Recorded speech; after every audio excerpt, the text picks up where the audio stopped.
Hi, everybody, and thank you for joining me. Tonight, we will discuss a few aspects of the Passover Seder, the highlights of the celebration. So I begin with sharing with you that I will share with you highlights that are very, very important and in order. Later on, we will take some of the foods that we are consuming, are required to consume during the Passover Seder, and we will demonstrate with a scale the measurement and how much is required. And later on, we'll go over the entire Seder in order. So to begin with, when the Torah, when we as Jewish people celebrate Passover, there are things that are a must, required, and there is no choice. Some of them are Torah decree, and some of them are rabbinic decree. Rabbinic decree does not make it any lighter, but you need to know, because someone who is not well, a child, there are leeways. Torah decree, there is no leeways. So the Torah laws that apply for this Passover Seders are two. The first is to eat matzah, and the second is to tell the story of Egypt. Reading the Haggadah in Hebrew and not understanding, or just running through without paying attention, does not fulfill this mitzvah. So the most crucial part of the Seder night, is a Torah decree to eat matzah, which we'll discover soon how much. And the second is to tell the story. So children need to hear the story to their level, adults to their level, people who are familiar with the story need to discover new teaching, and it's unique from all other nights. Every night you have to talk about Passover and the Exodus from Egypt. Every day we're required. During the Shema prayer, we mention it 3 times. And during prayer, afternoon prayer, during the day, at nighttime, we also mention Egypt. But tonight, it's dedicated a night to mention the Exodus from Egypt. So these are the 2 requirements from Torah decree. Rabbinic decree would have few more. And I'm not going in order of priority, but just the first is the rabbis instituted to drink 4 cups of wine. The second is the rabbis instituted to recline on your left, no matter if you're lefty or righty. The third is eating the Afikoman matzah at the ends of the meal. The fourth is maror, bitter herbs. And the fifth and the sixth are another types of food. One is karpas, and the sixth one is charoset. Charoset is a mixture, look like cement. So again, just to go over very quick, rabbinic is drinking 4 cups of wine, reclining, eating the Afikoman, eating bitter herbs, the maror, eating karpas, and eating charoset. What are the measurements and what's required? We have 3 matzah on the Seder plate under the sign, the food, different types of food. There are many reasons why you use 3, because the Jewish people are divided into 3. But what's important is all 3 are needed for the Seder for consumption, because the middle matzah we're going to break in the middle at the start of the meal and at the start of the Seder, and we are going to take the larger part and put it away for Afikoman, the last consumption at the end of the Seder. The Afikoman, the amount that needs to be consumed is kazait. Kazait means like an olive, and I'm going to give you the exact measurements. Then you have 2 more matzahs and a half, the half in the middle. The 2.5 are for 2 times that we're going to have to eat matzah outside the Afikoman. One time we eat matzah for the mitzvah of eating matzah, so you make a motzi. You hold the 2 matzahs and the broken matzah, and because on holiday on Shabbat you need to have 2 complete breads, so that's the matzah. And the second time when Hillel told us to combine the maror, the bitter herb, and the matzah together, so you need another measurement. And that's what we do with the last matzah, with the 3rd matzah. So when we make the blessing, amotzi, and the blessing for eating matzah, we're going to put our hand and hold all the 2.5. The 2.5 that's remaining there, but that's for hamotzi. So you have 2 full matzahs and the broken in the middle. After you say Amotzi, you let go of the bottom one, and you hold only the top and the middle one that's broken, and you say the blessing for eating matzah. Later on, after we consume kazait, the measurement of an olive, we will eat maror, bitter herbs, and then we will go back to the third matzah and make the Hillel sandwich, which will have maror in the middle and matzah on both sides. That's what makes us the required 3 matzah in the Seder plate, on the Seder plate. The Afikoman, the other half, the larger half from the 2, is being put away till the end of the meal, so that we have the taste to remain with the taste of matzah for the rest of the night. So no drinking, no water, no wine, no eating after we eat the Afikoman. The Afikoman will come at the end of the meal. These are few important things.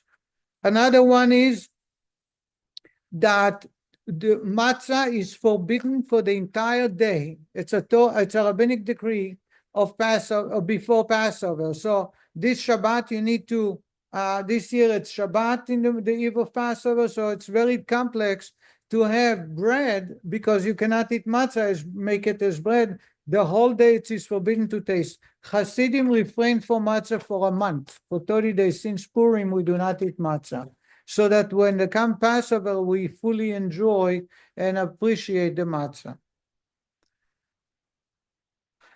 Another requirement is that the Seder begins after dark. The Torah says on the night. This is one commandment, in one time that the celebration starts only at night and not early. I can celebrate the holiday of Sukkot or Rosh Hashanah earlier. I cannot celebrate Passover earlier than the night. This year, the night starts here in Sarasota in the year 2025 at 8:29 p.m. So if you ate matzah before, you drank wine before, you did not fulfill the mitzvah of celebrating Passover. It's the only requirement, the only holiday that's required to do at night. The measurements for wine, there are 4 cups of wine. Each cup represents a different passages that we speak about. The first time we speak is the Kiddush. We say to sanctify the day. We drink a cup of wine. The second one, we say the Haggadah. Speaking of the Haggadah, which is the story of Egypt, the Exodus from Egypt, we drink wine. The third one, we say grace after meal, Birkat HaMazon, and that's when we drink the third cup. The fourth one, we say Hallel, praising God at the conclusion of the evening, and then we drink the 4th cup. So therefore, each cup is a blessing of Borei Pri Hagafen again and again and again, because it fulfills a different separate purpose. The mitzvah the rabbis instituted to drink 4 cups of wine is to drink it completely. To drink, I'm sharing with you what Jewish law is, and I hope that you can adhere to it as best as you can. And therefore, the regular cup, so here are the measurements. The wine is revi'it, a quarter of the measurement, which is, according to most opinion, 3.1 ounces. 3.1 ounces of wine for each time. This cup, which is the regular Kiddush cup, has about between 5.5 to 6 ounces. So it's almost more than twice. So what do? We find and create smaller cups. This is 3.2 ounces cup. And what happens is it's preferred to drink the entire cup than to take a bigger cup and leave a little in the, also it should be drank in one shot, according to most opinions. So instead, Can't you just fill the bigger cups halfway? So that's what I'm saying to you. The rabbis who said cups of wine, not just Kiddush tasting of wine, that the entire cup must be drunk. So you need, that's why we create a smaller Kiddush cup, so it's filling. Now, if it's hard for you to drink at the beginning and the end, you can do grape juice. You can add water, because the wine, assuming it's a good quality wine that has no water, I believe more than 40%, 45% of water is still considered wine from a Jewish point of view. So when I grew up, if I hated the wine, my father would mix it with grape juice or add some water to it. And this way I drank the whole cup. Also, it is preferred to drink red that night to remind us of the blood of the babies that were being spilled. And therefore, if someone likes white wine, what they do is they pour a little bit of red, and then they add the white wine to it, so it looks red even though it tastes like the white wine. I should tell you, from my experience in past years, unless you like dry wine, but if you like sweet wines, different types, if you mix them, they taste very good as well. You can also add grape juice. It's a nice trick. If you put 30% of grape juice and then you add wine, it's not as strong and it still tastes very good. Try it before you actually do it. So again, the measurement for wine is 3.2 ounces each cup. And you can look at Amazon, and if you need to, I can assist you to purchase those cups. It's better to have this than to have a bigger cup and drink only 3.2 ounces. That's only on Passover. On Shabbat, you can do this and drink very little, and you fulfill the mitzvah. So this is wine. The next I want to talk is about matzah and the bitter herbs. The matzah, the kazait, the olive, is 11 gram. 11 gram is 0.529 ounces, 5.5 ounces. 0.53 ounces. 0.53 ounces. Okay, here is a matzah. This matzah is a little thicker than usual. I'm talking about shmura matzah, not the square matzah. And I'm setting up on 0 the scale here so that you have an understanding of the measurements. So if I put this matzah is 15 ounces.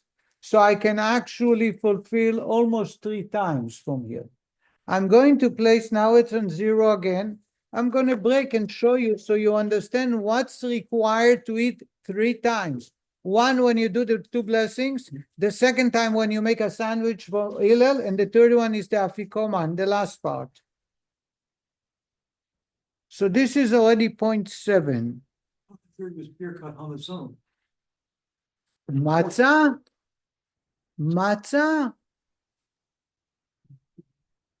After Birkat Hamazon, you're not allowed to eat, you don't eat anymore. You eat the meal, and then the... Sorry, that's the wine. Apologies, right. This is 0.7 ounces.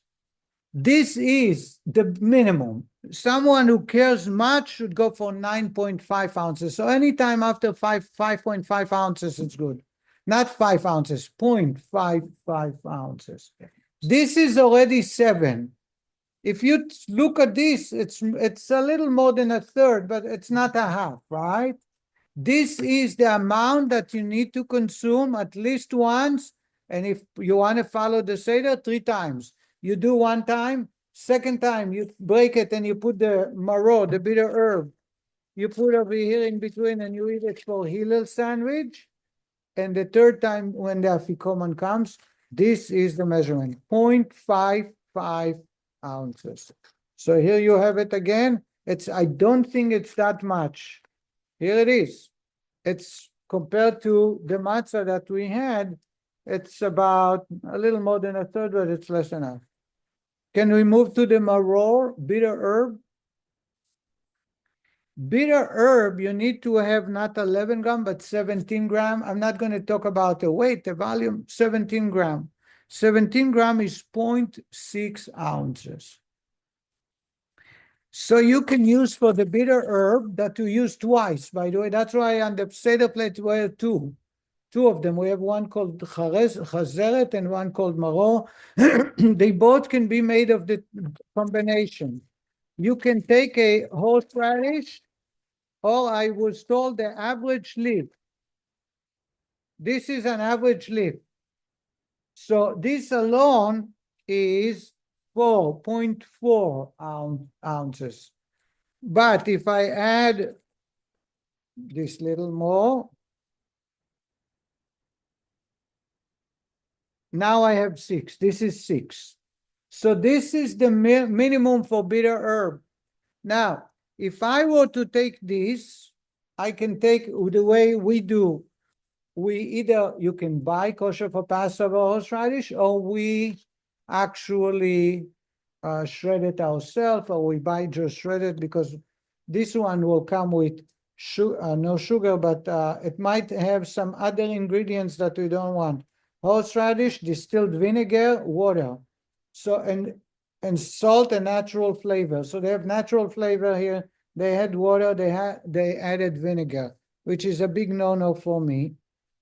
And I'm not so sure that this one is kosher for Passover because it has those components. But I want to show you point 6 that you should have an understanding of what we're talking about. Rabbi, you can get the hot stuff in this year? We're hoping to. Yeah. This is point 4. This is 5. Not yet.